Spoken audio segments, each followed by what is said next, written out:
I've heard too many of y'all say the animation gets way better later on, and now that I've started watching season 2, y'all were right. The animation is so much better, and I've only seen the first 5 episodes. The first episode of season 2 hooked me hella fast. After what felt like forever, we finally get to see the main squad Shin, Kyokai, and the Heishin unit in at least solid animation. The animation doesn't make me throw up. The episode starts off with confirming Shin's promotion to 300-man commander. This means that our Heishin unit has now grown to 300 men strong, and Shin is one step closer to general. Everybody is aura farming like an MF, from Shueisha to N to even Bihei. Not really. And of course, Kyokai. But it wouldn't be right unless Shin got to be the last to aura farm. It's in the same episode that Shin and Kyokai's relationship is fleshed out that little bit more. Everybody is laughing, having the time of their lives, and Kyokai is sitting on her own. Who knows what she's thinking? To no one's surprise, my boy Shin gets rizzy. He grabs Kyokai by the hand, encouraging her to hang around the squad. And if it gets tough, it's okay because he's there. I'm out here geeking. My boy's putting in work. The funniest thing is that she wasn't even walking away because she felt lonely. She was trying to take a piss. That's not to say Shin's moves didn't mean anything. Shin knows what he did. Didn't do too much, but just enough to leave her wanting more. That's textbook. Now Kyokai over here staring at her hand because Shin held it. When Shin catches her staring at him and questions her, Kyokai denies everything. A classic, but I'd say rare, tsundere moment. I love it. I love all of it. Any type of Shin and Kyokai development. Episode 1 does not end until one final development, where we witness the main antagonist of Kingdom get glazed to oblivion, Roboku, putting all of us to shame. Us, me included. 2 Heishin unit members rush over to give us horrible news. It wasn't Chin getting attacked. It wasn't somebody ambushing the unit. These 2 bastards wanted us to get worked up over a battle happening in the Far East? Bro even had the audacity to smirk just because the general leading Zhao was Roboku. Does the Roboku glaze? No limits. Shin was ready to beat bro up, but I can't lie, his reaction is fair. Apparently, Roboku conquered 2 Yan castles said to be impregnable. That's 2 capital protecting castles. This guy's insane. That's not all, the glaze continues. The battle was not only terribly one-sided, but the Yan army was completely helpless. At this point, is it glaze if it's true? Is it glaze if Roboku's just him? I hate him for killing Oki, but he's a cool character. And episode 2 of season 2 built upon the complexity of this character. We get a glimpse into Roboku's true nature when he exchanges introductions with Ryufui. I swear every single character in Kingdom can't help but aura farm. Our boy Shin can't even keep it together. Just looking at Roboku, our very own King Sei starts glazing. Just by looking at him, apparently he can conclude that Roboku is a man of many battles. And it was that experience that allowed him to slay the legendary great General Oki. On top of that, we're given a glimpse into why Ryufui is a monster himself. The Zhao visitors are trembling before our own minister. No words have been said, by the way, until they finally greet each other nonchalantly and start laughing away. Nah, the aura farming is shameless. I mean, everyone is stunned for a reason. These are 2 of Kingdom's main antagonists in the same room. Is this what it looks like when 2 villains meet? But more importantly, in episode 2, we get to see one of my favorite scenes in all of Kingdom. It is in this scene that Roboku and Ryufui embody humility and greed, respectively. Their conversation starts off with talking about Zhao's royal capital, Canton. Ryufui describes it as something worthy of being China's capital, more beautiful than Sanyou, Chin's capital. Almost like a test to see what Roboku has to say. It's a chess match, a mind game of epic proportions. Ryufui goes on to talk about how despite Zhao being his second home, his unmatched greed led to him becoming minister of an enemy state. So the Zhao people must hate him for it. He has to be taunting Roboku. And at that so casually. He's trying to bait him. But Roboku is so humble. It is to the point that it almost seems fake. It's so scary how humble he is. nations. Roboku doesn't agree with Ryufui, rather he says improving one station by serving other nations is simply the way of war. And if anything, Zhao is overjoyed to have been able to bring forth such a great man. Now, Ryufui taunts him a second time, a little more obvious. One could say he's getting greedier. He asks Roboku if it is difficult being so popular after defeating Oki, despite only being chancellor for a year. Again, Roboku claps back with a humble response. He's never seen himself as the leader type. That makes me want to beat his ass so bad. Now I feel the fake humility a little more clearly. Roboku's turning it into a sob story. Boo-hoo! It is such a burden that he is being entrusted an entire kingdom and its people. He's talking like he can't handle it. It's infuriating. This is the same guy that beat Oki. To make it even worse, he'd rather tend sheep and grow old than anything else. He supposedly wants a peaceful life. I don't know if it's the way he said it or the things he's saying, but the humility feels so fake. And Ryufui says it best. He has to be joking. For a national hero like Roboku to be so lame and harbor no dream, I think all of us expected someone with greater ambition to be the one that bested Oki. Roboku is doing the most, trying to piss me off. To him, it is because he is a small man, because he is a coward, that he was able to defeat Oki. What a freaking bastard. His next line describes his underhanded nature best. Roboku says he will do anything to remain unharmed, and so he envies daring men like Ryufui. But even then, being daring meant he never would have gone after Oki. What is this chess match Roboku is playing? How does a coward go after China's most dangerous man? What a character. Ryufui Loki reacted like we would, laughing it off. Roboku? A coward?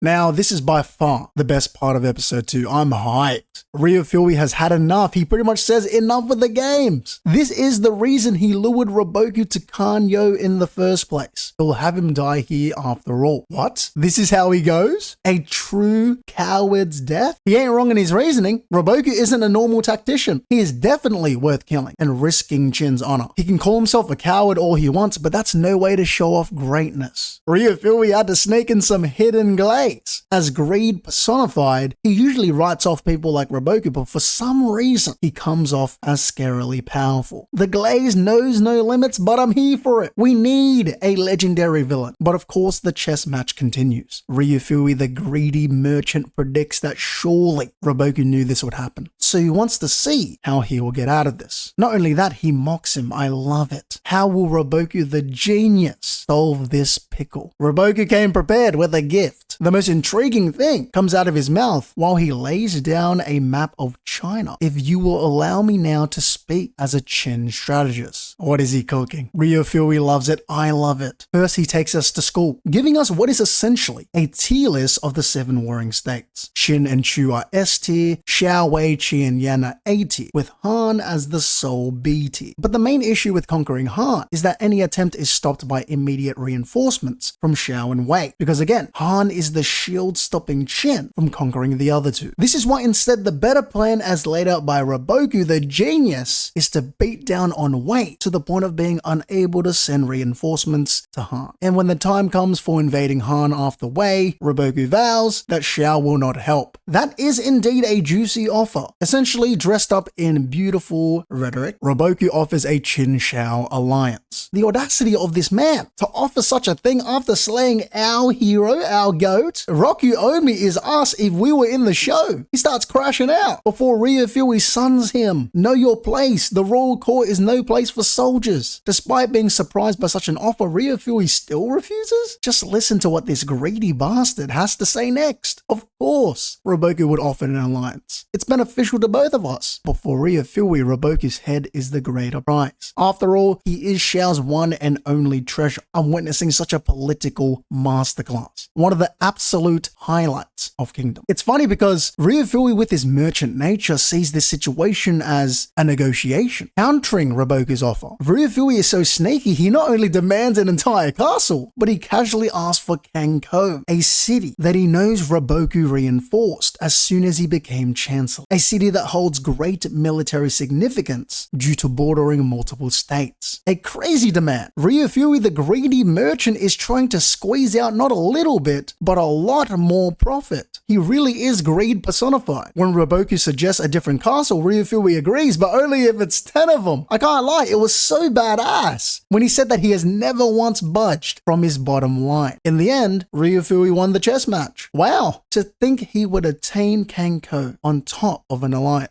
This guy's him. He doesn't care about honor. If Riboku didn't give him what he wanted, he would have executed Riboku and all his companions on the spot. Shin's reaction is the icing on the cake. We feel like that too. The stakes are way too high for Shin or any of us to clap back. This is no place for soldiers indeed. This is especially shown in episode 3. I'm too excited to talk about it. Shin recognizes this fact. In episode 3, Rokyomi starts crashing out again. He does not care that Shin and Zhao are in an alliance.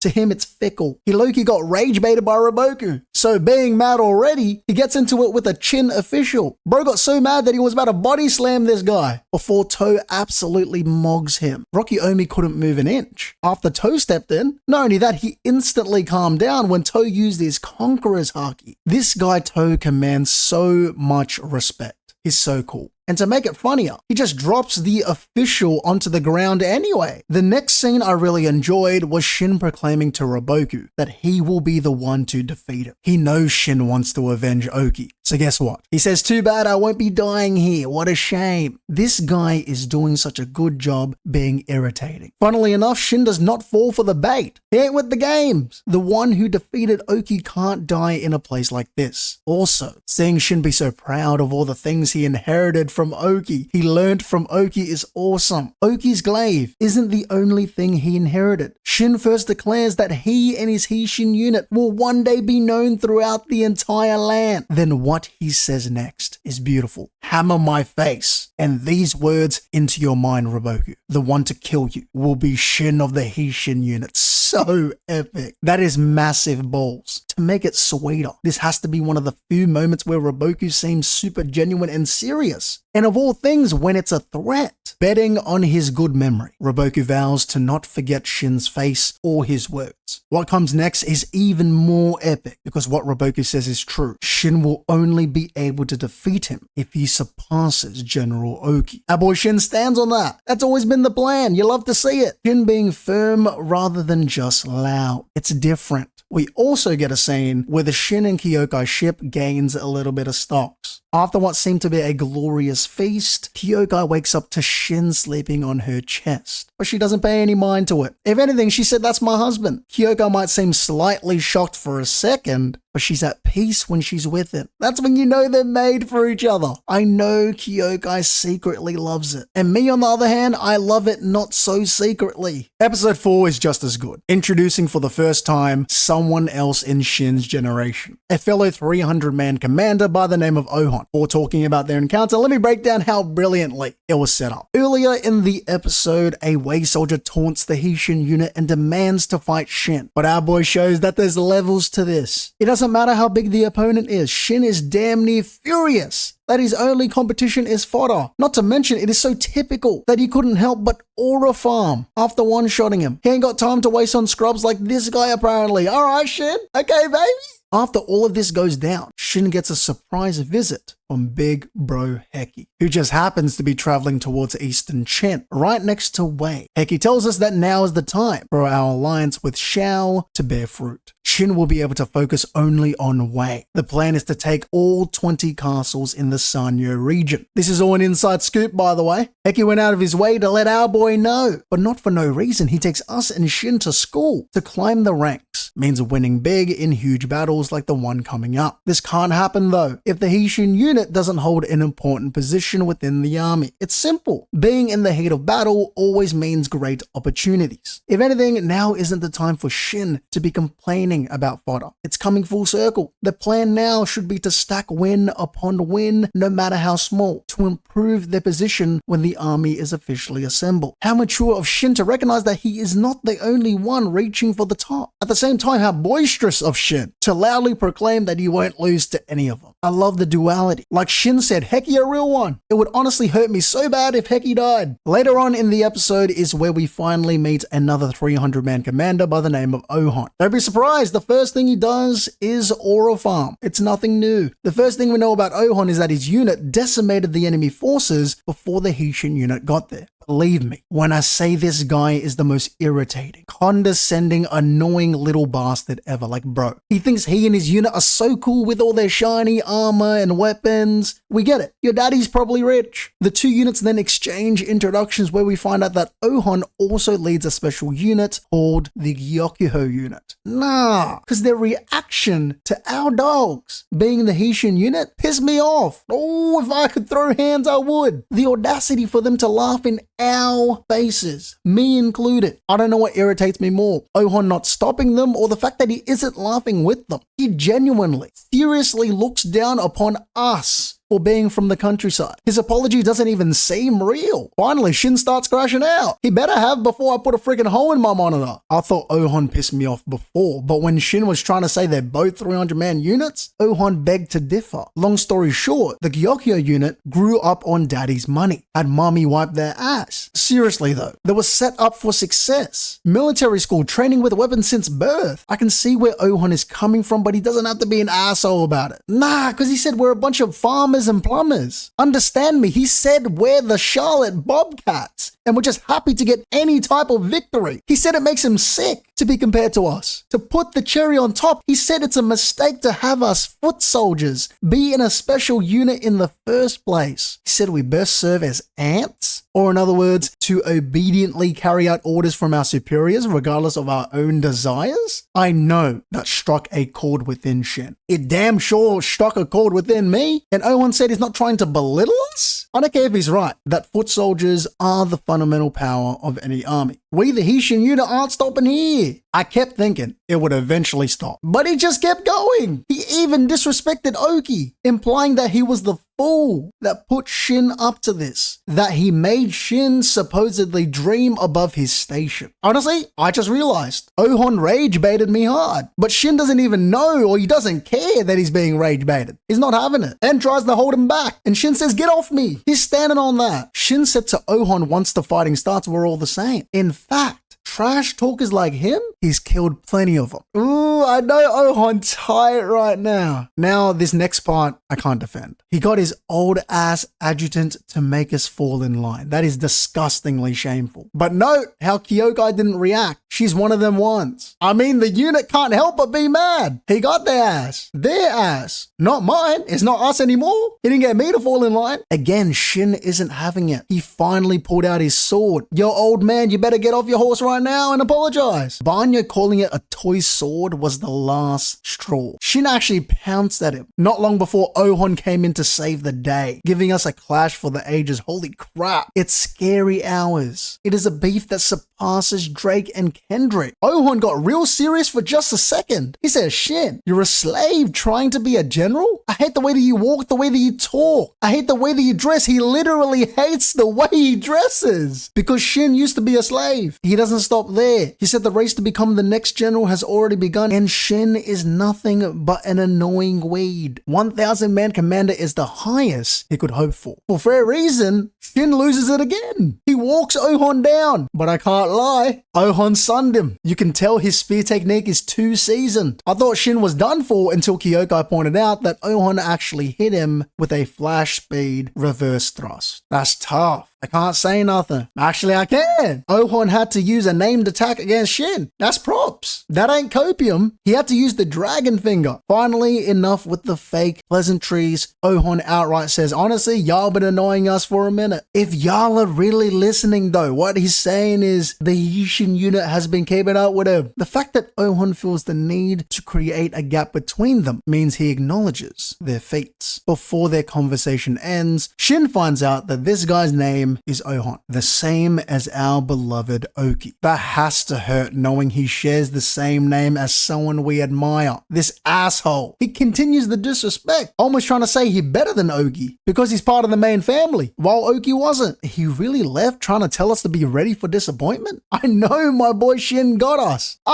I'm back. There's no way we don't get the last laugh. Anyway, though, this was definitely one of my favorite episodes in the arc, if not episode 2. But the next episode is already Shin getting his get back. He did not waste any time. The episode starts off with the Heishun unit beating themselves up for getting sunned by Banyo. I mean, fair. The old bastard got him. Shueisha even started talking about some impossible to climb wall between us and the nobles. Bihei got mad when Ko said that the Gyokyo units look kinda cool. Loki, I might have reacted like Bihei too. It's funny because Shin, of all people, isn't having Bihei's behavior. Ain't nothing wrong with saying what's on your mind. After all, that is the most Shin thing to do. Shin is also man enough to admit that the Gyokyo unit was pretty cool. He empathizes with Ko wanting to join the warrior class and says achieving it is simple. We just have to keep on winning. That's when Shin started cussing out Shueisha for talking about walls. It's just an excuse that lowers our morale. As always, Shin is never going to back down without a fight. It's our turn to do something cool. So cool that it demoralizes the Gyokyo unit back. Cut over to the battlefield, and the Heishun unit is trying to pull off one of the riskiest plans of all time. To hide under their fallen allies' bodies and let the wave forces travel over them, to then hit the main camp with a surprise attack. This by itself was already terrifying, but it got way more scary when Ko was about to get stabbed. The Wei soldiers were making sure everyone was actually dead. Even though he ended up unharmed, you have to respect Ko here. He did not want to move an inch. Didn't matter if he could have died. He said goodbye to his mama. He stood 10 toes down for the unit. That desperate gasp of air after the soldiers passed was so real. I could not imagine the intensity in that moment. Shin said, respect, my boy. After this, we see the Gyokyo unit fighting through waves of enemies towards the Wei headquarters, just to see that the Heishun unit has already captured it and took the general's head. Sweet, sweet victory. Man, we already know Shin had to talk his ish too. All that military training for what? Talk that ish, Shin? Noble for what? He laughed in that man's face. So satisfying. Man, the Kingdom anime is actually pretty good. And that was just the Alliance arc, 5 episodes into season 2. And I had so much to talk about and love. It isn't even close to the peak.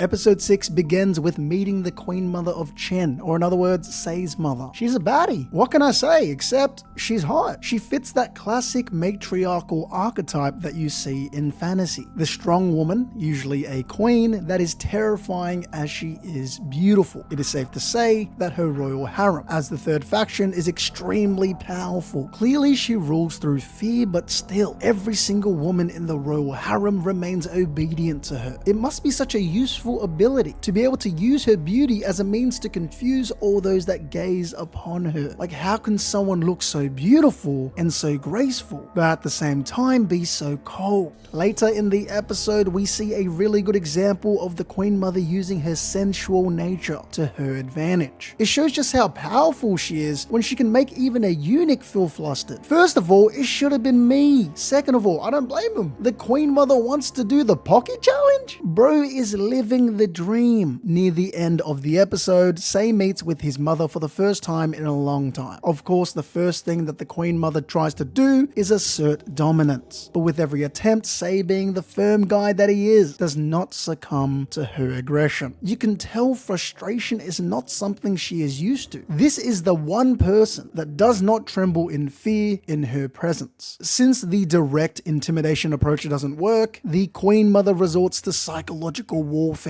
She sees that Sei clearly does not fear her, so she mocks him for having become such a fine man. It is obvious that her words do not match her attitude. During their conversation, we get a glimpse into the Queen Mother's true nature. She reminisces about how they managed to escape the torture of the Zhao capital, where they had to reduce themselves body and soul to survive, and somehow they managed to take their place as royalty in Chen. It is quite literally a twist of fate that occurred, but at the same time, her hatred is so deep that she declares that if the heavens truly decided their destinies and this was their fate, she would tear apart the heavens as long as this curse of a life remained. Episode 7 begins with an epic flashback into the Golden Age, where Oki and the 6 great generals of Qin reigned supreme. A Zhao general named Rempa was able to hold both of these 6 greats to a stalemate. How strong must this general be to accomplish such a feat? It wasn't until we got replaced by Chokatsu, who Oki no-diffed, that Zhao immediately lost. The crazy thing is, at this time, supposedly, Oki was still a lieutenant that may have been serving under Hakuki. He easily slayed Chokatsu, who was supposed to be level with Renpa. This goes to show both Oki and Renpa's insane prowess. This epic flashback quickly turned ominous. The Battle of Chohei would become infamous because of Hakuki's actions here. He ordered for every single last surrendered Zhao soldier to be buried alive. It is an understatement to call this guy a menace. If anything, this situation serves to make sense of why Sei and his mother were treated so horribly during their time in Zhao. Later in the episode, the Sei flashback begins and he has a really simple but heartwarming character development moment. I don't know how this anime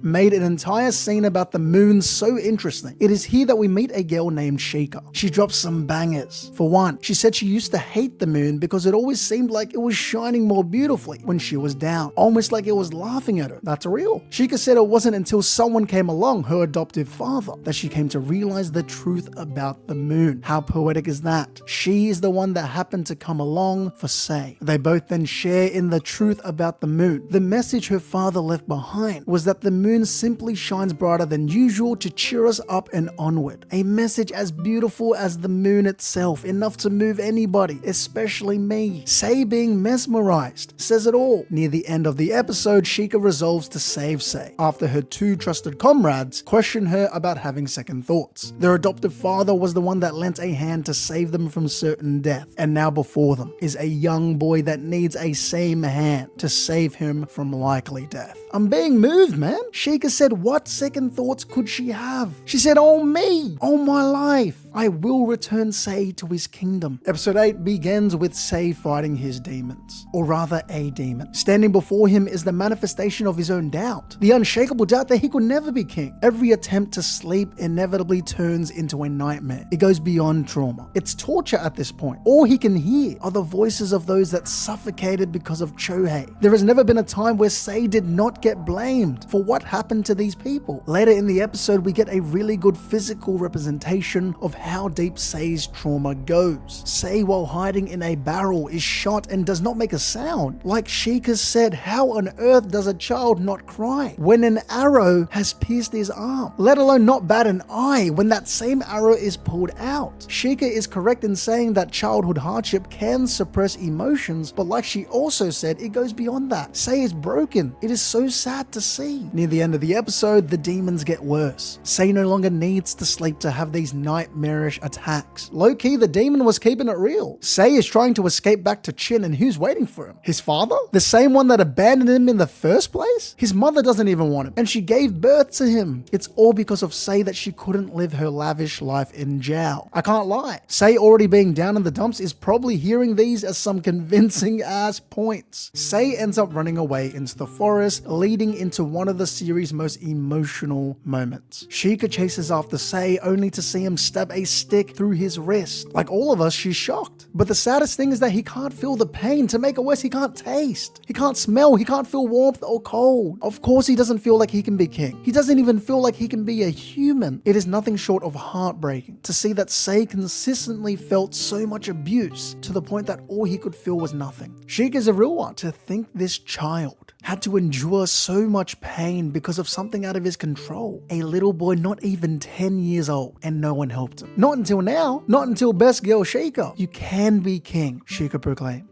I will make sure of it. If you have no pain, I'll feel it for you. Taste, smell, all of it. I keep being moved. And she got me with the last thing she said. Sei can feel just fine. They were both moved by the moon's glow that night. She got me there. The gentle approach still wasn't enough. So Shika said, to hell with that. Here's a wake-up call. Your demons aren't real. It's all mental. Wake up. And to top it all off, Sei receives his very first hug. Shika was the light that allowed him to feel that warmth for the first time in his life. So sad, but so beautiful. This is what people mean when they say sometimes people just need a hug. A hug goes a long way. Episode 9 once again sees Sei fighting his demons, but in a different setting. No longer is he being tormented by a nightmare. Instead, in this ocean of uncertainty, someone finally lent him a hand where he was previously drowning. This is the first time where Sei is actively trying to escape instead of resigning himself to the trauma. Shika is the sole reason why Sei is able to believe believe that humans are inherently good. She is likely the sole reason why Sei chose his path of unifying all of China. To be treated so terribly by the Zhao people, and still someone from that same nation was the one who saved him. That is more than enough for him to believe in his path as king. Notice when he wakes up, he is firm, he isn't screaming. When everyone doubts that they'll make it to Qin, it is Sei, of all people, that says not to give up. Ladies and gentlemen, he's back. Here is his first of many speeches. We still have arrows, our horses are still running. Now is no time to be dropping our heads,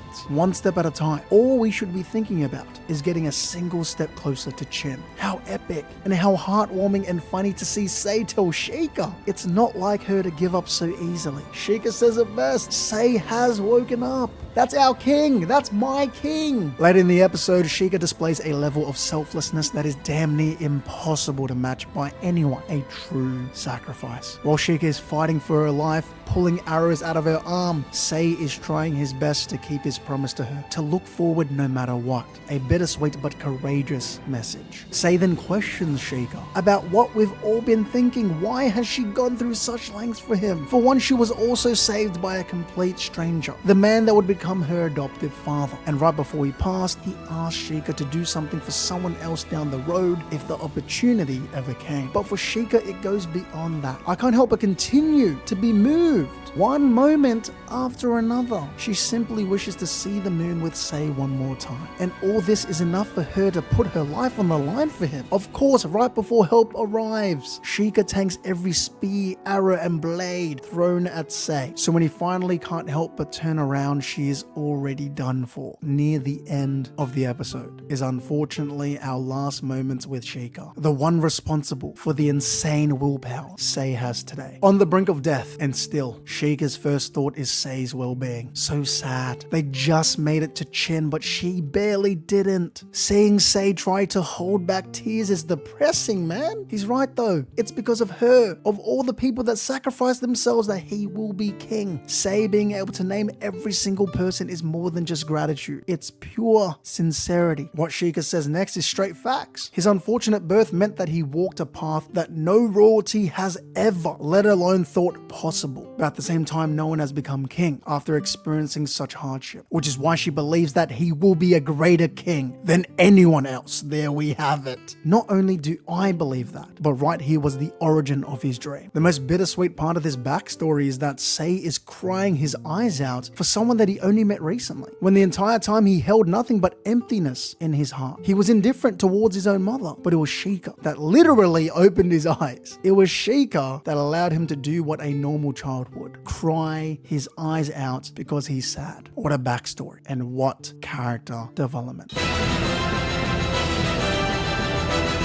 Episode 10 brings us to the beginning of the next epic war. Leading us into this next campaign is none other than General Mogo. Qin, with the appointment of Mogo as Commander-in-Chief, is seeking the capture of Sanyou, an important military region in Wei. It is getting so hype, we're sending 200,000 soldiers! And out of those 200,000, our boy Shin and his Heishin unit managed to make it to the front of the main army. What an amazing achievement, and it feels so good to see everybody geeked.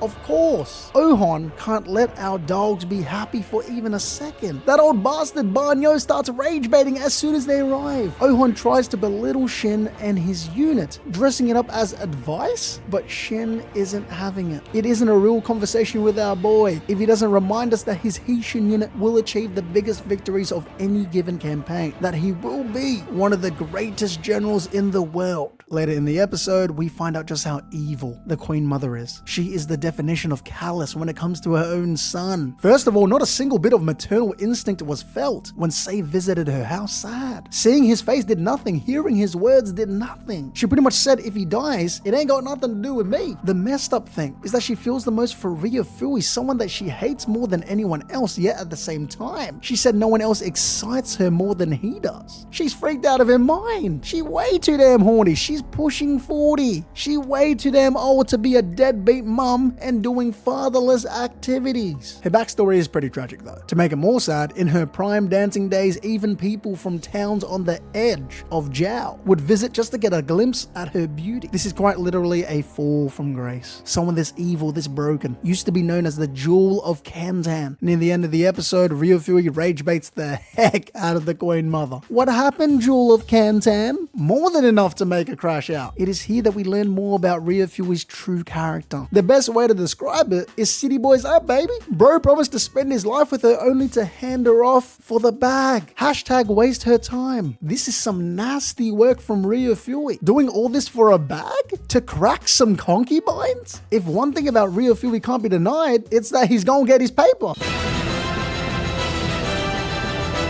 Episode 11. Sei said it's up for Ryufui. Bro immediately starts aura farming as soon as he's told that Ryufui messed up. The sad thing though is Sei can't even put anything on his mama because she ain't nothing. She's trash. Later in the episode, we meet yet another 300-man commander in the same generation as Shin, the captain of the Gakukai unit. It's cool because he's a little more chill with Shin, which I like. Why Ohon gotta be asshole? Near the end of the episode, a lovely Shin and Kyokai moment. Kyokai is being her usual meticulous self, maintaining her sword. Shin is being his carefree self, skinny dipping in the lake. Then the most hilarious thing happens. Shin forgets that he's completely naked when he tells Kyokai he wants to duel, which leads to her naturally being embarrassed. I love their chemistry, man. Episode 12, another episode, another beautiful Sei speech. He might be the biggest hype merchant of all time, but that doesn't have to be a bad thing. If Sei is good at anything, it's giving a hype ass speech. He's really standing on that. Near the end of the episode, Ohon pulls out a cool ass tactic. First, he uses carts with piles of tree branches to create a smoke screen by burning them. Second, he surprises everyone with a siege tower that was concealed in the forest, using the smoke screen to get it safely to the castle wall. Gotta admit, pretty impressive, man, and we love to see it. He did this with only his unit. Episode 13. Once again, Ohon with another nifty tactic. Usually footholds are created to secure an advantageous spot like the stairs, but Ohon chooses to create one with their backs against the wall. The genius is that he brought rope and the foothold was purposely created right above the castle gate. Genius. Later in the episode is a huge moment for Shin's character. We got Chin soldiers pillaging and violating Wei citizens, ordinary people, but our boy Shin isn't having it. It's not that he doesn't know war isn't sunshine and rainbows. He does. Doesn't mean he's gonna let it slide. I don't know about y'all, I love that about Shin. He's a hero. Eventually, he fair enough crashes out, beating the crap out of everybody. He even cuts down a 1,000-man commander when he refuses to stop. That's not the great general of the heavens that he wants to become. Wow. Near the end of the episode, we get our first real look at Rempa. Before, it was only in stories and flashbacks. Now before our very eyes is Great General Rempa, formerly of Zhao's Three Great Heavens. Epic. It's like having another Oki, except he's the villain. He's the bad guy. He's the antagonist. Insane. Episode 14. Why am I not surprised? There needed to be a Rempa flashback before he entered the current war. The reason why he was exiled from Zhao was because he refused to serve the current king. What comes next is the definition of a negative difference. A no difference. Gakujo, with the task of bringing Rempa back to Zhao through force, is utterly outplayed. Wasn't even close. He is someone that does it for the love of the game. To Rempa, war is everything. So what he's leaving home? He's not a franchise player. Later in the episode, we're introduced to Rempa's closest retainers. The fact that these guys are known as the Four Heavenly Kings is so tough. All of them having such a reputation and still being under Rempa means he must be so nasty. Near the end of the episode, Shin meets another 1,000-man commander by the name of Kakubi. At first, I thought bro was another noble trying to put Shin down for being a former slave. He actually ended up being hella cool. He also used to be a slave, and he's actually been rooting for Shin this entire time. He even said to Shin to never let those asshole nobles beat him. So freaking cool, which is why Hara is so wrong and did us so dirty by killing him off literally a minute later. Episode 15. The man known as Renpa's spear, Rinko. The man capable of assassinating enemy commanders with ease. Renpa said to the Wei King, "Don't piss me off, bro. Are you doubting the spear I've thrown?" But Renpa said, "I bet. I'll tell you the evidence." Rinko was able to pierce through Oki's defense like into an iron wall. So if he says he only needs 300, he only needs 300. Epic. 1,000 man commanders, heck, even generals. No one safe. What an epic character. Near the end of the episode, Shin fights Rinko. For someone going up against a general, Shin's not doing bad. Rinko said he hasn't sparred this seriously in a while, and though it's faint, Shin already has the air of a general, the vibes of a general, dare I say, the aura of a general. I love it. Rinko gives Shin his flowers, saying he's tougher than any of the 1,000 man commanders he's been killing. Episode 16. Apparently during the KO campaign, Oki visited Renpa, and that is where he was convinced to join the current war. Watching Oki and Renpa stare each other down was like watching 2016 LeBron James and Steph Curry. The tension was crazy. Like, there's respect, but at the same time, I'ma body you, I'ma crush you up, I'ma wet it in your face. Pause. These are the goats. Late in the episode, one of the most random but funniest things happens. Mogo, when he's nervous, has the habit of taking off all his armor, putting on rags, and pretending to be a foot soldier. What is up with that? I will say though, because of that, he got to have a really wholesome moment with Shin. So I'd say worth. Near the end of the episode, it was almost heartbreak. It was announced that only 2 people could be promoted to 1,000 man commander. First was Moten, and the last was not Shin, but Ohon. Heartbreaking. Only for Mogo, last second to suggest a 3rd promotion. The grandpa from last night was actually the commander-in-chief. So Shin gets his promotion, but only if he accepts a hefty price. The heads of 3 1,000 man commanders or 1 general. If not, he will be demoted 3 ranks, but our boy Shin ain't scared. Of course he accepts. He said if he fails, he'll start all over again from 1 as a foot soldier. He puts the He-Shin unit on the line. Episode 17. Wow. Shin actually now has 1,000 men under his command, and he got Kakubi's unit merged into his. Beautiful. I love a good Shin hype booster. His speech was hype. It was epic. There's no such thing as noble or farmer in this unit. There's no such thing as veteran or new members. Carry your own burdens, as long as we are all fighting together to destroy the enemy before us. That's passion. Later in the episode, we get a funny little moment. Shin and Moten are all giddy, calling each other 1,000 man commander Moten and 1,000 man commander Shin. To make it even funnier, when Ohon comes along, they continue and call him 1,000 man commander Ohon, all smiles. Actually so funny. Near the end of the episode is something kind of sad. Kyoko said she needed to talk to Shin. She said that she can't move forward like everyone else because she hasn't gotten revenge for her sister. The pain is still there, but the He-Shin unit is her one and only home. She admits there is more to life than revenge, like Shin said. So this is going to be her last battle for who knows how long. But after all the months or years it takes, she will be back and will be able to move forward with everyone else. So bittersweet, but a beautiful moment with Shin. Bro isn't sad at all. He understands. On top of this, he takes this opportunity to get Rizzy. Episode 18. The introduction of Kunki the Headhunter. He earned this reputation because it is said when he captured a castle, he personally beheaded every single person in there. That begs the question, how did such scum become Mogo's lieutenant? He's a war genius. Enough said. As a bandit, no one was able to best Kunki's unique tactics. Next is the introduction of Mogo's other lieutenant, General Osen, the current head of the same clan as Oki. He has come to be known as the most dangerous man in Chen. This reputation was earned by him because he supposedly desires to be king. A rumor that has been around long before today, since the times of King Sho. Later in the episode is another funny moment. Kingdom actually does a pretty good job inserting comic relief. Renpa's pre-battle routine involves hugging all of his retainers to death. Both wholesome and hilarious. It wasn't until Haku Kisai's turn that we saw that it isn't pain that's felt, but passion. A great morale boosting tactic from Renpa. Episode 19. A nice little moment to start us off. Right before charging in, Shin looks at his lieutenants to make sure they're ready to go. And they're ready. It's about to go down. It's little moments like these that make Kingdom a little more epic. Later in the episode, Ohon gets his own turn to fight Rinko, and he hits him with his signature dragon finger attack. But Rinko dodges it like it was nothing. Low-key, seeing Ohon being so shocked was hella satisfying. The asshole deserves it. I thought that was it, but he wasn't just shocked. He was in deep pain. Rinko threw his sword at the same time that Ohon used his dragon finger move. Rinko is so cool. He dodged and attacked and lectured Ohon all at the same time. Near the end of the episode, enough of Rinko, it's time for another Heavenly King to show their prowess. voice. Genpo. Genpo combines a smokescreen with the gongs as sound signals to devastate the Qin soldiers. What at first seemed like a random volley of arrows into a zero visibility smokescreen turned out to be a genius, elaborate plan. Episode 20. To start off, Shin wants to fight back at the main forces by trying to find the source of the main sound, which should be impossible, but this is where the Heishin unit's versatility comes in, which is awesome. Seki of the Bluestone tribe, also known as he who hears wing beats, is actually able to find them. Later in the episode, we're taken to school once again. There just had to be a reason why Genpo had less troops than others in his main army. It would be too easy to say that Shin and his unit broke through and that was it. They were hit with the nastiest wooden stake trap, or their horses slaughtered. Genpo really was prepared. It's not crazy that the Qin soldiers are super demoralized. Near the end of the episode, despite the combined efforts of Shin and Ohan's units, Genpo, the smart bastard, decides to retreat. He has no pride. He already did what he needed to do. He dominated them. But while he's running away, Shin was so close. He nearly hit Genpo with a spear. It's almost as though this is foreshadowing how close Shin is to possibly competing with a heavenly king. Episode 21. Mogo appears before everyone and we finally get to hear him give a speech. I'm not even kidding. His style is different and unorthodox, but he just seems like a wholesome, sweet grandpa figure. The way he speaks, the way he calls everyone his sons, it does make you want to fight for him, weirdly enough. Later in the episode is a glimpse into yet another heavenly king. This time it's Kyoan. First of all, Kyoan moves around his troops with arrows. Second of all, his arrows travel twice as far as anyone else in all of China. That is so cool. It means he can command multiple units at once, at any place, at any time. Near the end of the episode, Kunki shows that there's levels to this. To think that Genpo, the strategist of the four, the smartest, supposedly, of the four, is the one to be outsmarted so badly. Kunki and his comrades were disguised as messengers and snuck into Genpo's headquarters. I think Genpo lost his mind because first of all, he disrespects Kunki's tactic. Then he tells Kunki that he could allow him to become his student. Allow? So fitting that Kunki wastes no time not hearing him out. Bum! Pack watch. Episode 22. Moten says it best. The young trio has been rivals all this time, but now is the time to change that. Everything they've accomplished up to this point hasn't been that crazy. Not as crazy as it could be now that they're fighting Renpa, the once legendary Renpa. All of China has their eyes on this battle. It's about to be cinema.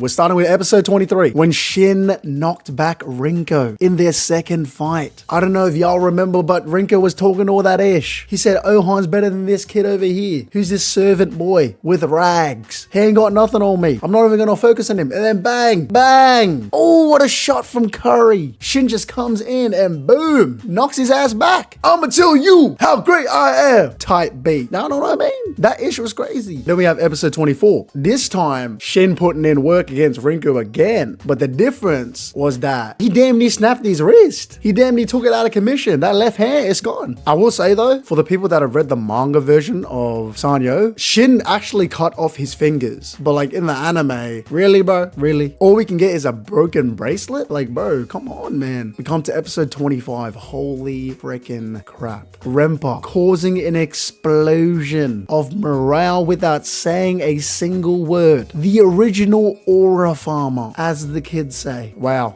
You're telling me all you need to do is raise his fist and everyone goes crazy? That's freaking epic, bro. That's when you can see if someone is a great general of the heavens. You're telling me the only other person to do that, the no words thing, is Oki. Oki during Bio. He just walked forward. Boom. Everyone just goes nuclear. I like that, bro. Like Hara's telling us there's levels to this. And then we come to episode 26. Osen's masterful retreat. Now, I was the same as Renpa. When I first saw that, because Osen got. He just ran away. But little did we know, running away was already part of the plan. Because what happened was Heki outsmarted Kyoan, but then Kyoan outsmarted Heki, but then Osen outsmarted Kyoan, but then Renpa outsmarted Osen, but then Osen outsmarted Renpa. That's classic Kingdom. That's what they mean when they say it's a game of chess. Kingdom is like people playing chess. I got your ass. No, I got your ass. No, I got your ass. King to C3. Queen to B5. I don't know. I actually don't know chess, but I'm just saying, bro. That ish is crazy. This is one of the most classic Kingdom moments. The reason why it was even better was because at the end of Osen running away, they come out of the forest and then boom, a fortress, a beautifully crafted fortress. Dear Lord. Episode 27, Rinko's will tactic. Now this one is a little more funny. These guys are not real. You're telling me Rinko's tactic, his signature tactic to pierce a defensive line, is to go bay,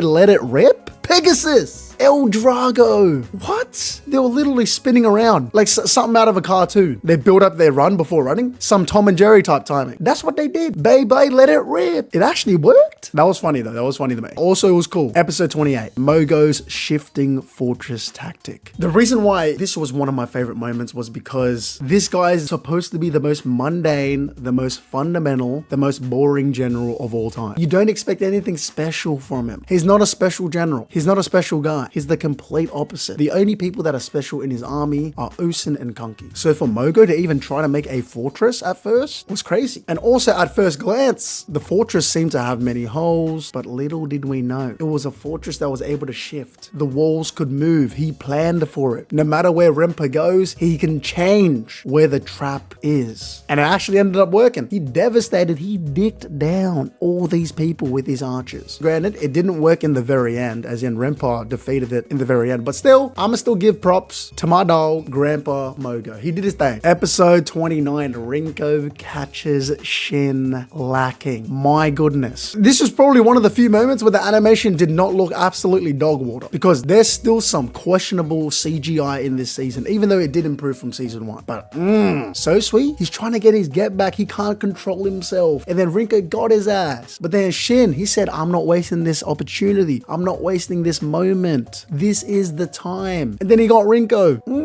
Or so I thought. This is why I love this bastard Rinko. What a great character. The whole thing of submitting to destiny versus you can control your own fate. That's what Rinko and Shin represent in their fight. And so for Rinko to be caught lacking, but still, he caught Shin lacking. He said, I got your ass. It's a back and forth in Kingdom. Back and forth, back and forth, back and forth. Classic Kingdom. Episode 30. I can't lie, bro. Episode 30. This is some of the most fluid animation I've seen in Kingdom. In Kingdom. They were boxing. Not actually boxing, but they were boxing. This looked okay. And Shin was putting in work. This has to be Shin's greatest victory. His greatest kill. Stabbing Rinko through the chest, through the heart. And then sunning him by holding him in his chest. My sweet baby, my sweet victory. Nah, but like, Rinko was a fantastic character though. Episode 31, Mogo knocks Rinpa off his horse. How? Then we remember that Mogo is Mobu's dad. He should be like this. He should be. But damn, bro. Mogo, I wasn't familiar. I was not familiar with your game. It was very impressive. He old too, bro. Oh, Mogo old as dirt. You freaking old. Episode 32. Shin tanks Rinpa's glaive. I'm not gonna lie, Shin rage baited them to start. He threw Rinko's sword right in front of Rinpa, be like, yeah, bro, I'm Shin of the He-Shin unit. What you gonna do about it? Obviously, Rinpa got mad, but holy freaking crap. There's no way Shin actually managed to tank what is, I think, a full power glaive downward swing from Rinpa. What a glorious, legendary moment. And then we have episode 33. Rinpa challenges Shin. Wow, because this is some of the most epic crap I've ever heard. Rinpa said, hey, bro, we don't exist anymore. The 3 great heavens don't exist anymore. Someone on par with the 6 great generals of Qin don't exist anymore. So there's always going to be what ifs. What if Michael Jordan still played? What if Orlando Magic Shaq still played? We'll never know. But then Rinpa said, it's all good, bro. All you have to do is change history. Unify all of China. All you have to do is change history by doing something so crazy, so different, like Steph Curry. Everyone's shooting 3-pointers now. But that's what it is, though. It's the same thing. Change the game. And finally, of course, episode 34. Shin is officially promoted to 1,000 man commander. I don't know about you guys, but the reason why I love these promotions so much is because not only is it so epic, epic, but it also reminds me of one of my other favorite anime, One Piece. It's like the Straw Hat's getting a new bounty. It's little moments like this that are showing us that our favorite character is moving up in the world. So Shin's improving, he's increasing in bounty. He's reached 1,000 man commander, after foot soldier, after squad leader, after 100, after 300. Epic. That's the best way to describe Kingdom, epic. That's the end of the Sanyou campaign arc. I still need to watch the Aftermath arc, and then we're straight into the Coalition, chat. For people that have read the manga, y'all know, y'all know what's coming.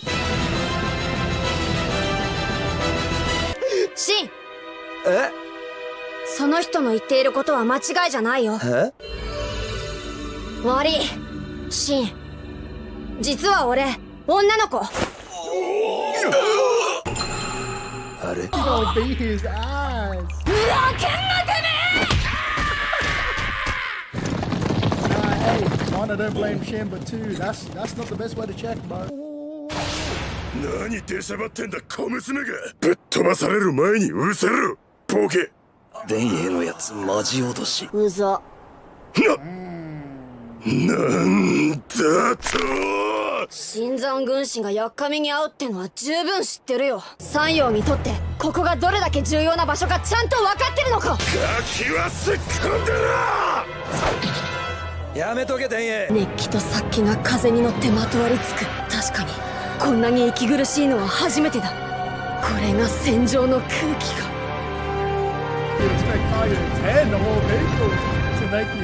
戦う前からこれかよ。おいテン、分かってる。俺が戦場を飲んでやるんだ。向こうからは見えていない義国軍の行く手にはいくつもの岐路があることをここで一気に敵先鋒隊一戦を葬る。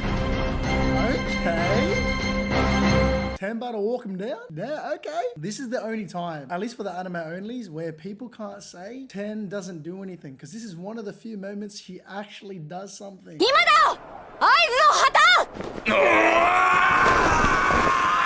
後ろ。敵本陣を撃つ2つ目の手段、それは巧みな仕掛けで敵の守備に穴を開ける。敵襲です天のやつ大したもんだぜ。まさかこの俺をおとりに使うなんてよ。ふざけるな。こんな小娘だっただと負けただと俺は認めんぞ。こんな奇襲は机上の絵空ごとたまたま身体が高い戦闘力を持っていたから成功したが。うだうだうるせえぞおっさん。身体の力を最大限に生かしたお前は知恵比べでこいつに負けたんだよ。過料点にな。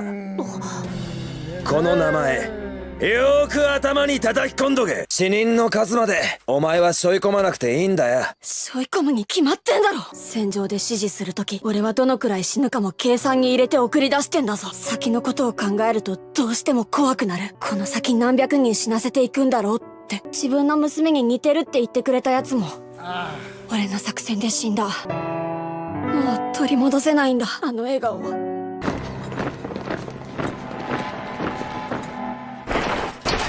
あの黒ずくめどもは。盲天様、あれは確か秦国朝廷直属の特殊護衛部隊、政府の要人が派遣されてきたってことだ。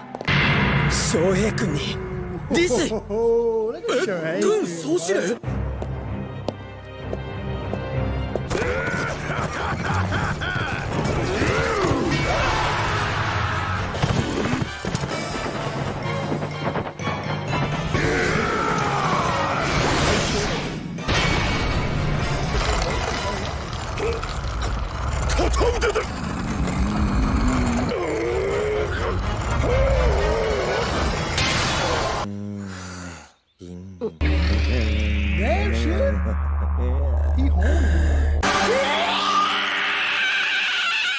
なんでお前がここで寝てるんだよ。あれどうしてだっけ。寝ぼけてたじゃね打倒呂不韋に協力する。この城に幽閉されている正教一派を全員解放しろ。おやめください大王様。黙れ将軍君。仮にも俺は大王の弟。本来貴様らに行動を縛られる筋合いはない。大王様。反乱を起こしたお前を許す気など俺には毛頭ない。電波四天王の一人バカン様が相手になってやるぞ。シン気をつけろ。佐世副長、シン殿が一人で。小僧が馬を御しての戦いが格段に上手くなった。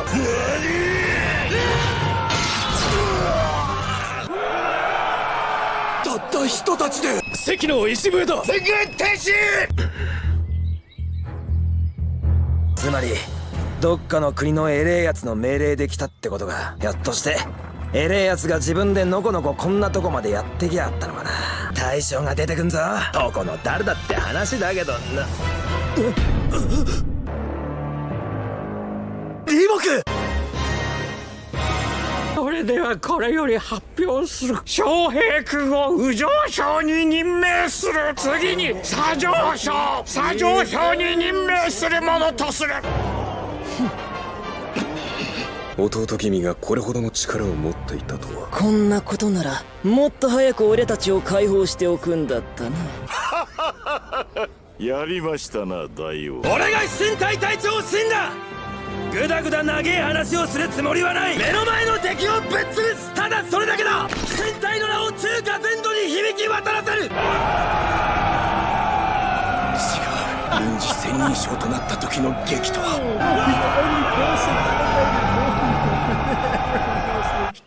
一騎打ちでもやってみますか。あなたが勝ったら私の悪巧みを教えてあげてもいいですよ。やるからにはマジで相手をぶっ殺すつもりで行くぞ。邪魔が入ったぞ。何か問題でも。まさか本気